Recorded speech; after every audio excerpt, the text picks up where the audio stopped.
The Denver Nuggets are on the verge of making NBA history. Yes, they are one win away from making their first ever NBA Finals appearance.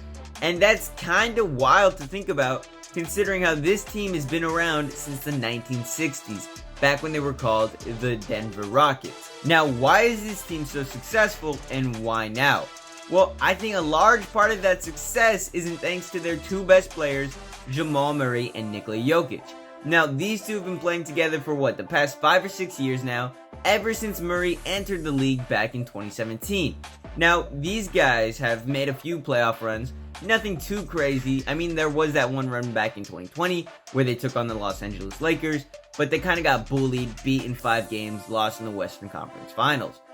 However, speaking about the Lakers, that's exactly who they're playing this go-around in the same scenario, Western Conference Finals. And like I said, they are one win away from making their first ever NBA Finals appearance.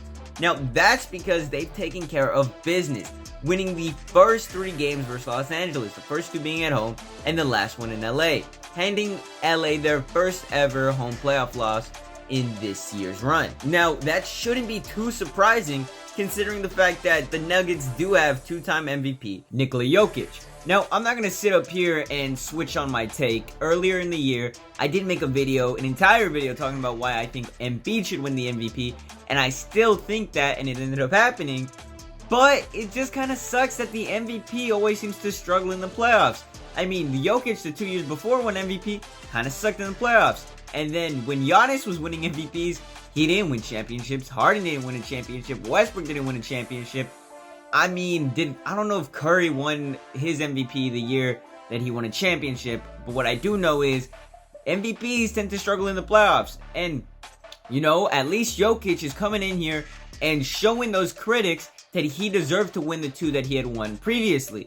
Because it's been, up until this year, there was a lot of media coming in and hating on Jokic, saying that he was the next Steve Nash, didn't deserve any of his MVPs, and he's proving them wrong. Their big flaw with Jokic is that he struggled in the playoffs, and he is one game away from going to the finals and probably winning a championship. Anyway, how have the Nuggets been able to take care of the Lakers? Well, to figure that out, let's take a look at Game 1 of the series, where the Lakers fell behind by a lot and early. I mean, by halftime, the score was 54-72, and that was because the duo of Jokic and Murray combined for what seemed like half the team's points. Well, it was. They scored 36 points between the two by halftime. Jokic with 19, I'm pretty sure, and Murray with 17. And it also helped that the Nuggets controlled the board the entire first half, with Jokic getting 16 of his rebounds in the first 2 quarters. And that's not even including Jokic's 7 assists that he got. So it was basically the Nikola Jokic show the entire first half of the first game. Now, things kind of did slow down for the Nuggets in the second half, with the Lakers making quite a bit of a rally, but that rally ended with a LeBron missed 3 at the end of the game. So yes, the Nuggets did hold on to that lead.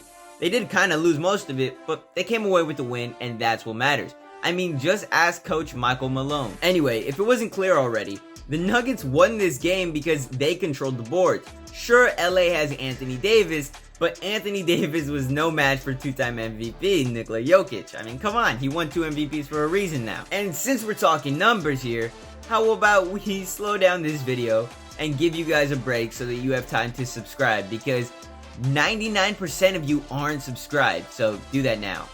Alright, let's get back to the video. Now, that's how Game 1 went, but Game 2 was a slightly different story, because the Lakers went into Game 2 with the plan of putting Jared Vanderbilt and Rui Hachimura on the 2-time MVP as a way to kind of slow him down.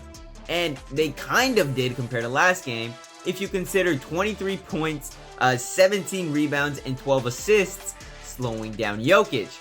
Because Jokic still came away with the triple-double and was fantastic.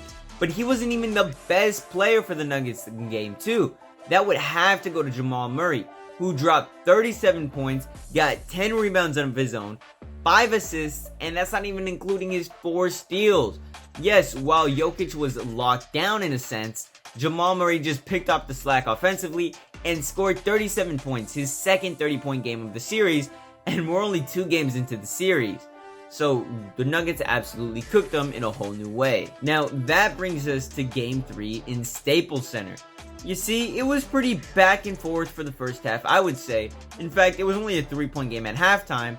But what those numbers don't tell you is the fact that Jamal Murray dropped 30 points in the first half. He was unstoppable from the field. I'm talking his shooting splits were looking like 13 for 20 with 4 from 8 from the 3-point line. And that's not even including his 4 rebounds and 1 assist. So it was Jamal Murray, all Jamal Murray. Jokic didn't even have to do anything because Jamal Murray had his third 30-point game and it was only halftime. Now, things did slow down a little bit in the second half again.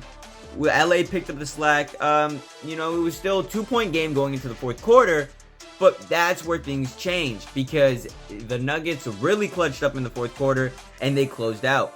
And Jamal Murray cooled off, but it didn't matter because Jokic picked right back up, got 15 points for the Nuggets in the fourth quarter alone, and also slapped together 2 rebounds, 2 assists, 5 for 7 from the field in the fourth quarter. So while Jamal Murray took care of business in the first 2, Jokic was right there to clean up for the rest of the game, and that's why the Nuggets have been able to win the first 3 games, because when one gets cold, the other one gets hot. Hell, they've been hot at the same time for most of the series, which is why they've been so darn good. Now, what can LA and LeBron do to stop this? Well, maybe LeBron should stop shooting as many threes because he's taking hella and he's not making any. And a key difference in this series is that although the Lakers role players have been stepping up, Anthony Davis hasn't really been there. LeBron is showing his age, and I don't know, they're not having breakout games the same way they were. I'm talking role players wise. They weren't having those breakout explosion games. There's not really an Austin Reeves night or Rui Hachimura night. And even when there is, no one's talking about it because they're not winning the game.